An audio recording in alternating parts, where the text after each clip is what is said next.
તમને કદાચ મેગીનો વિવાદ યાદ જ હશે. આ અત્યારના જેનજીને કદાચ નહીં ખબર હોય કે ભૂતકાળમાં FSSAI એટલે કે food safety and standard authority of ઇન્ડિયાએ મેગીને લઈને સવાલો ઊભા કર્યા હતા.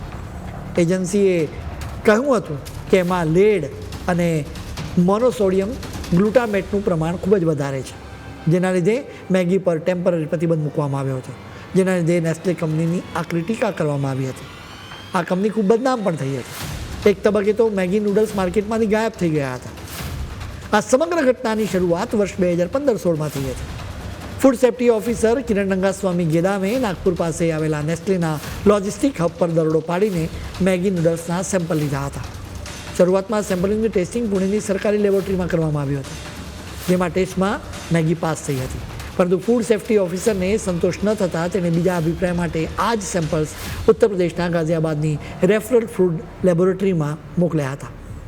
આ લેબોરેટરીએ પોતાના રિપોર્ટમાં જણાવ્યું કે મેગીમાં ડ્રાય એશનું પ્રમાણ વધારે છે અને નાઇટ્રોજન ઓછું છે, જેના કારણે તે ખાવા લાયક નથી.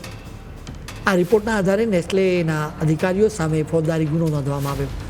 નેસ્લે કંપની આ મામલાને હાઈકોર્ટ સુધી લઈ ગઈ અને તેમના વકીલે અદાલતમાં દલીલો કરી કે કાયદા મુજબ માત્ર ઓથોરિટી NABL દ્વારા માન્યતા પ્રાપ્ત લેબોરેટરી આ ટેસ્ટ કરી શકે છે.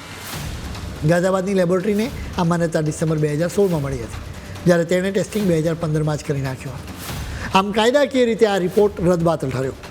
જે નૂડલ્સનું પરીક્ષણ થયું તે માર્ચ 2015માં બન્યા હતા અને તેની શેલ્ફ લાઈફ માત્ર 9 મહિનાની હતી. જ્યારે લેબોરેટરીએ રિપોર્ટ આપ્યો ત્યાં સુધીમાં તો મેગીની ગુણવત્તા ચકાસવાનો સમયગાળો જ વીતી ગયો હતો. અદાલતે આ તમામ ટેકનિકલ ખામીઓને ધ્યાનમાં રાખીને નેસ્લે વિરુદ્ધનો આ કેસ રદ કર્યો. આજે પરિસ્થિતિ એ છે કે મેગી ફરી પાછી તમારા કિચન સુધી પહોંચી ગઈ છે અને લોકો એને હોંશે હોંશે ખાઈ રહ્યા છે.